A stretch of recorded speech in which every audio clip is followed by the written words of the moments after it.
Recently, somebody was asking me where I get my writing clients from, and they were asking if I was going to places like Upwork or Problogger to find my clients. And my answer to that question is a big no. I do not use Upwork or any other freelancing website to find my clients. And in this video, I'm going to talk to you about why I don't like freelancing websites and what you can do instead if you are a freelancer who is just starting out, or you're, a mid-career freelancer like me. Where else, or what you can do instead of using freelancing websites to find clients for your writing business. Hey there bosses, Jean Entre here. You're welcome to my channel once again. If you're one of my regular bosses, welcome back. If you are completely new to this channel, on this channel we talk about writing, making a living from your writing, and how you can use that to create more freedom and family time. If that sounds like your cup of tea, go ahead and hit the subscribe button. So I want to talk about why I don't like freelance writing websites or freelance websites in general. And this is not a bash on those websites. If you use those websites and you have been successful, good for you. I'm so grateful and thankful for you. And maybe you can comment on this video and give us tips on how you've been successful. But I find that the people that are super successful on platforms like Upwork or Freelancer or some of these other sites, and they're rare, okay? Even though they exist, they're quite rare.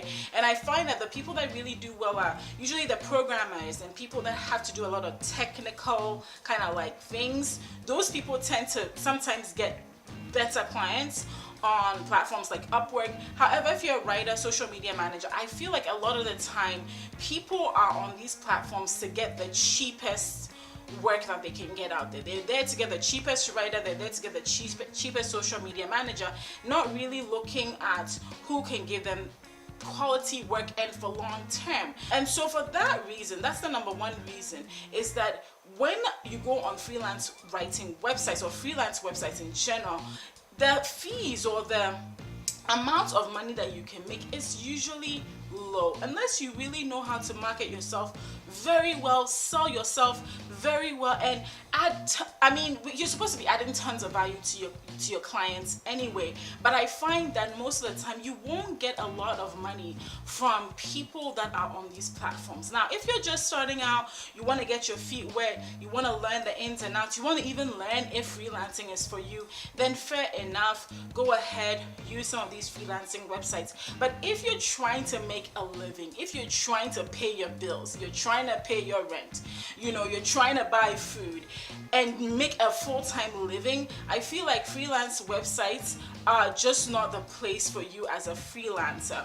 Again, it's a good place to get your feet wet, not a great place to make a full-time living. The second problem I have with freelancing websites is the fact that there's such stiff competition.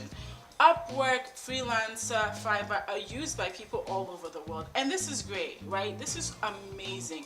For somebody who lives in a country that's not the US or the UK or some other country where the standard of living is high, for them perhaps charging $10 to do something means the world to them, right? But for you who lives in a place where the standard of living is really high, $10 may not make a difference in your life. And so there's all this stiff competition from people who can quote really low rates on these freelancing websites. Once again, going back to the issue of price and low pay. So because of this, and you'll see that somebody will post something, and then hundreds of people are putting in bids, and those people are probably going to produce just as much of quality of work as you are. Like, it's not that the quality of work is not that great. No, the quality of work that is coming outside of these places with high standards of living is really high.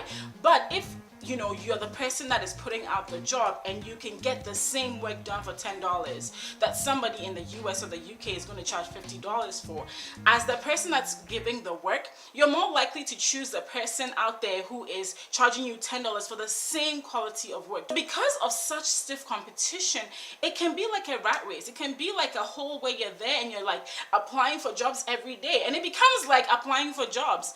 And let me tell you how much I don't like applying for jobs, okay? I like to work, but applying for jobs is such a hectic process. And so it becomes like applying for jobs because hundreds, sometimes 200, 300 people are bidding for the same job, and there you are, and it's like it doesn't even make a lot of sense. So because it's low paying, number one, and number two, because of stiff competition, I really do not like freelancing websites in order to build a full-time income as a freelance writer. So gee, what should we do instead? Glad you asked. So what you should do instead is really focus on building your own network. I think I've done a few videos where I talk about getting freelance clients. I'm gonna link a few of those videos below and in the video. Go ahead and watch those videos. But I think that building your own network, building your own relationships, letting people around you constantly know that you are a freelance writer, that you are a web designer is super important. A lot of us will rush to the internet and forget that there are local businesses in our cities, in our towns, in our regions, in our states that could really use our help. And if we would look for those local businesses and pitch them, that they'll be more than willing to pay you a fair rate for your work.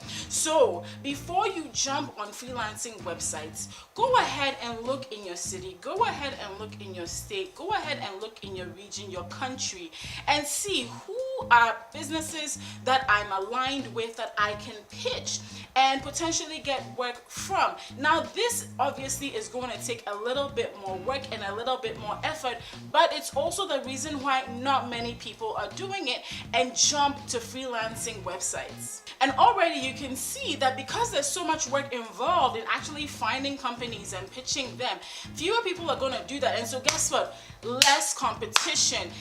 And these people will be in positions to pay you a respectable price for your work. So not only will you get paid well, but because there is less competition, it is very likely that you will land the gig versus competing against 100, 200 people on Upwork or Fiverr or Freelancer for the same jobs. So that is why I don't necessarily like freelancing websites. Once again, disclaimer, if you like it to get started, you know, it's something that you want to do a side hustle or get started with freelancing just to get your feet wet, I think these can be excellent places. But if you're trying to build a full-time income, then no.